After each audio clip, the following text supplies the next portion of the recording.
Well, papayawan natin ngayon ang nagaganap sa ating mundo. Welcome sa Andy Kaalaman.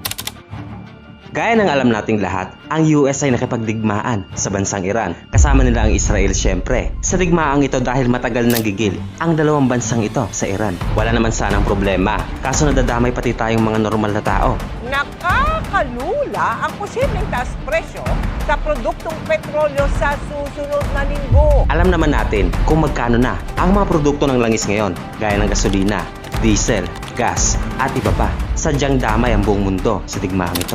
Pero ang episode natin ngayon ay hindi tungkol sa problema na dala ng gera sa Middle East. Dahil ang pag-uusapan natin ay kung bakit ang dalawang pinakamalapit na kaalyado ng bansang Iran ay tila ba walang magawa o walang balak tulungan ang sarili nilang kakampi. Bakit nga ba?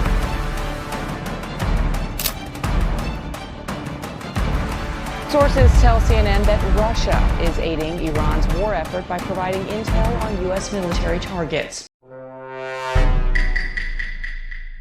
February 28, 2026, sumugod ang US at Israel sa Iran para tapusin na ang matagal nitong problema sa bansa, ang patuloy na pagpupursige nito sa pagkakaroon ng nuclear technology. Pero kahit na sinasabi ng Iran na wala silang balak gumawa ng nuclear weapon, pues sino ba namang maniniwala dyan? Ayon sa report ng Estados Unidos, dahil sa paulit-ulit nilang pakikipagkasundo sa Iran ukol sa pagtigil nito sa pagde-develop ng nuclear technology, tila ba wala raw balak ang Iran na makipagkasundo at ihinto ito. Dahilan kung bakit nila ginawa ang bagay na problema ngayon ng buong mundo. So sumugod ang US at Israel sa Iran, simula na ng gera. Sa kasamaang palad para sa Iran, nadali agad ang kanilang supreme leader na si Ali Khamenei sa unang araw pa lang ng pag-atake ng kalaban nila. Kaya ngayon gigil na gigil ang Iran sa dalawang bansa. Yun nga lang wala silang kakayahang bumawi sa lungga ni Mr. Donald Trump. Kaya naman nagwawala sila ngayon sa Middle East. Damay ang mga bansa gaya ng Saudi, Qatar, Kuwait, UAE, Bahrain, pati na ang Iraq at Oman. Wala na silang pakialam, damay-damay na. Sa kasamaang palad naman para sa ating mga Pilipino, marami tayong kababayan sa mga bansang nabanggit na wala namang ibang nais kundi ang maghanap buhay lang. Kaya naman doble ingat po tayo dyan. Anyway, balik muna sa topic. Ang mga kalaban ng US ay matagal nang nagpaplano kung sakaling dumating ang araw na kagaya nito. 4 na bansa ang tinatawag na Axis of Upheaval dahil sa lumalalim nilang relasyon pagdating sa military, ekonomiya, politika at iba pa. Well, ito ang Russia, China, North Korea at ang Iran. Parang lumalabas na madalas magtulungan ang mga bansang ito kapag meron silang problema sa United States, gaya na lamang ng mga sanction. So parang meron silang munting samahan na hindi naman diretsong sinasabi na magtutulungan sila sa panahon na ang isa sa kanila ay susugurin ng kalaban. Pero parang gano'n na din yon, at least sa akala ng marami. Kaya naman, itong pagpasok ng March sa taong ito, nalaman ng Iran na wala palang kwenta ang sama nila. Ang Axis of Upheaval ay tinawag lang ng mga American analysts sa 4 na bansang nabanggit. Sa totoong buhay, walang samahan na ganito. Kahit na nagtutulungan sila pagdating sa mga strategic at sanction evasion, ang Russia at China ay hindi formal na kaalyado ng Iran. Hindi rin sila kailanman pumayag ng kahit na anong alyansang usapan sa bansang Iran. Pwedeng tawagin geopolitical collaboration ang ginagawa nila na pagtutulungan. Halimbawa, pagbebenta ng mga sandata sa isa't isa ng mas murang halaga, pagsuporta sa pamumuno ng bawat isa, at pagbabahagi ng teknolohiya, lalong-lalo na para sa pangmilitar. Diyan papasok yan. Pero, ang geopolitical collaboration at pagkikipag-alyado ay magkaibang bagay. Pero kahit na wala silang formal na alyansa, para sa tulungan na ginagawa nila at pinapakita sa buong mundo bago umatake ang US sa Iran, maraming nag-aakala talaga na close ang mga bansang ito, lalo na ang kanilang mga leader. Hindi pala. Ang Iran ay isang mahalagang kakampi para sa China at Russia na tipong akala ng mga tao sasali ang dalawang bansang ito sa oras na sumugod ulit ang Israel at US sa bansang Iran. Dito nasukat kung gaano nga ba kaimportante sa dalawang bansa ang Iran at lumabas na tila ba hindi pala ganun kaimportante. Ngayon maaga pa para magbigay ng konklusyon sa bagay na ito dahil baka bukas o sa mga susunod na linggo baka sumali na nga ang dalawang bansang ito. Baka lang. Pero may mga bagay tayo na dapat maintindihan. Kung ang Russia at China ay may balak dumepensa para sa bansang Iran, nangyari na sana ito nung una pa lang o nung mga pangalawang araw ng digmaan, pero wala. Tila ba alam ng Israel at ng US na hindi makikialam ang dalawang bansang ito, kaya naman malakas ang loob nila na ituloy ang pag-atake sa Iran. Alam ng US at Israel sa umpisa pa lang ang pagbagsak ng Iran ay maaaring problema ng Russia at China, pero isa itong problema na hindi worth it ipaglaban. Sa panahon ngayon, ang mga bansa, lalo na ang mga maliliit na bansa, kaya ng bansa natin, ang Pilipinas, ay kailangang magdesisyon kung sino nga ba ang ikakampi nito at gagawing kalaban. Dapat malinaw yan. Maraming bansa ang tumaliwas sa US simula noong taong 2020 at nakita nila na mali pala ang kinampihan nilang bansa. Halimbawa sa Russia, maraming bansa na ang nabigo ng Russia. Hindi na natin iisa-isahin pa, kundi magbibigay na lamang tayo ng halimbawa. Pagpasok pa lang ng 2026, kinidnap ng US ang presidente ng Venezuela, Nicolas Maduro. Isang long-time strategic partner ng Russia. Anong nangyari?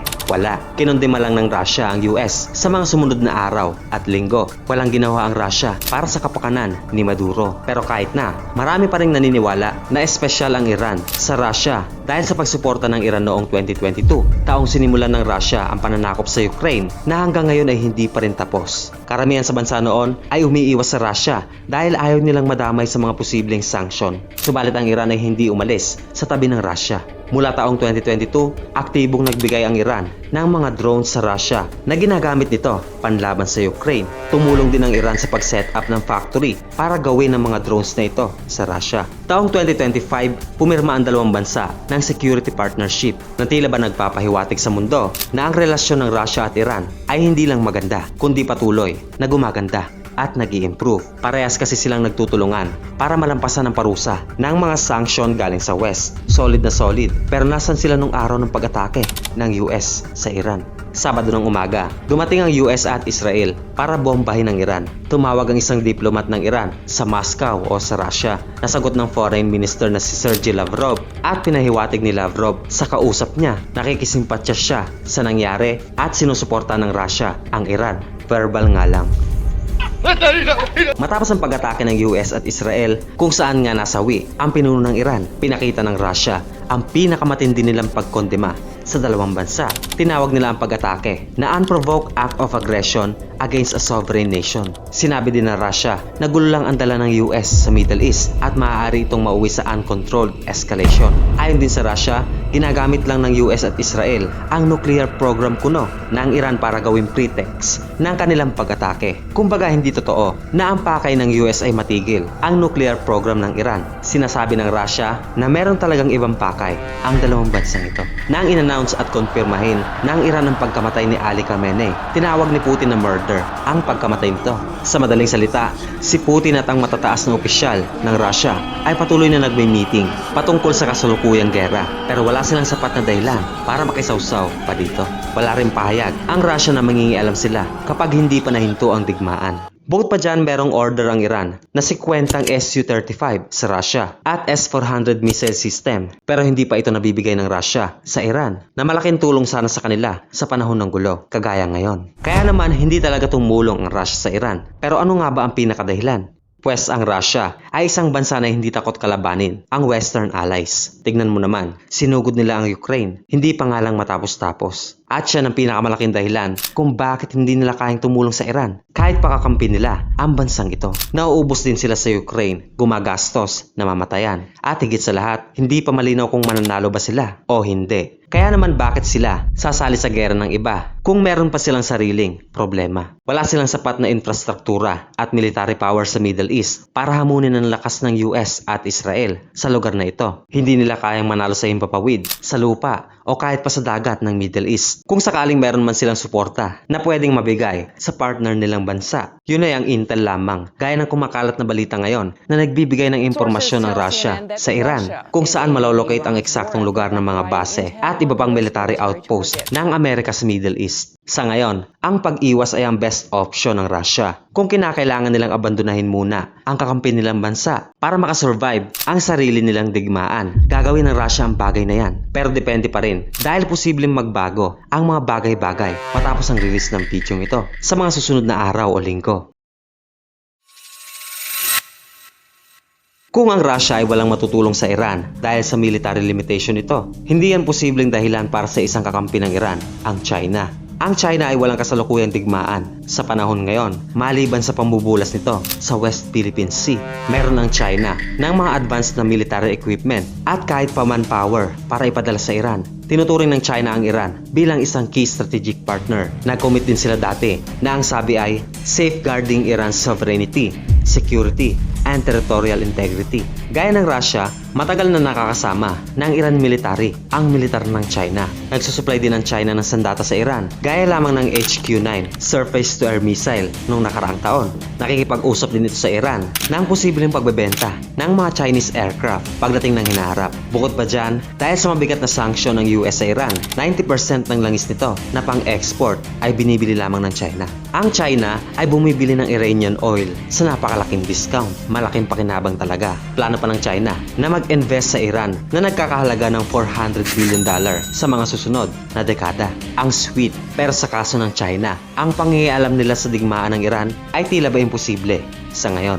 Ayon sa mga eksperto, ang stance o paniniwala ng China pagdating sa digmaan ay hindi ito lalaban ng digmaan para sa ibang bansa. Tama ang narinig mo, hindi uso sa kanila ang makisawsaw sa laban ng ibang bansa. Hindi nila ilalagay sa alanganin ang bansa nila para sa ibang bansa. Hindi nila ilalagay ang mga sundalo nila sa alanganin para lumaban para sa ibang bansa at hindi sila papasok sa gera hanggat maaari, lalong-lalo na ang makipaglaban sa malalaking bansa na kayang-kaya silang tapusin. Lalaban lang ang China sa ibang bansa o sabihin na natin sa US kapag meron silang ipinaglalaban para sa bansa nila, o sa madaling salita, lalaban lang sila para lamang sa sarili nilang bansa. Walang ibang dahilan. Ang ayaw na ayaw ng China ay ang galawin ang sa kanila. Wag na wag. Sa ngayon, ang US ay sinugod ang Iran na isang key strategic partner ng China. Gaya ng Russia, kinondeman nila ang ginawang ito ng US at Israel. Kinondeman nila ang pagpatay sa pinuno ng Iran. Kinondeman nila ang tangkang pagbago ni Trump sa gobyerno ng Iran sa pamamagitan ng pagpalit sa mga opisyal.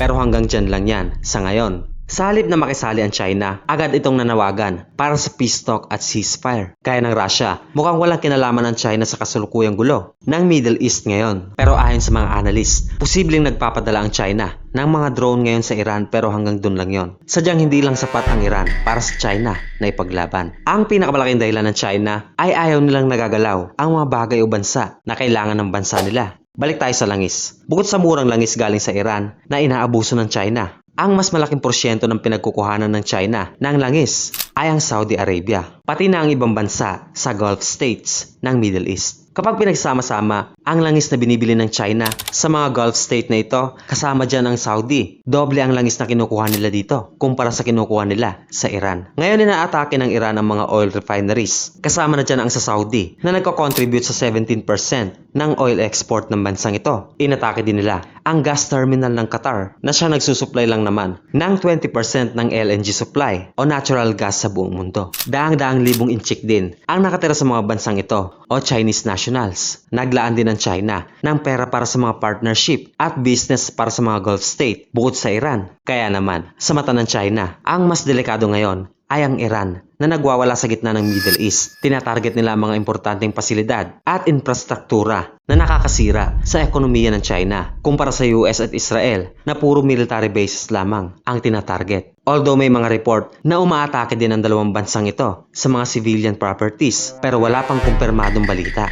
Ang point ay ang Amerika hindi sumisira sa mga importanteng oil infrastructure sa Middle East na nakakaapekto sa buong mundo, pati na din dito sa atin, sa Pilipinas. Samantalang ang Iran, wala silang pakialam sa target nila. Kung ano man ang matamaan nila, dahil iisa lang naman ang layunin nila, ang jihad o ang paghihiganti nila sa namayapang pinuno. Walang dahilan ng China, saka noon pa man, salungat din ito sa pagkakaroon ng Iran ng nuclear weapon. At dyan na nga muna natin tatapusin ang pangingialam natin ngayon sa gera. Dahil marami pang posibleng magbago hanggat hindi ito natatapos. Kung umabot ka sa point na ito, huwag kakalimutan mag-subscribe, i-like ang video at palaging tandaan na ikaw ay mahalaga. Kita-kits!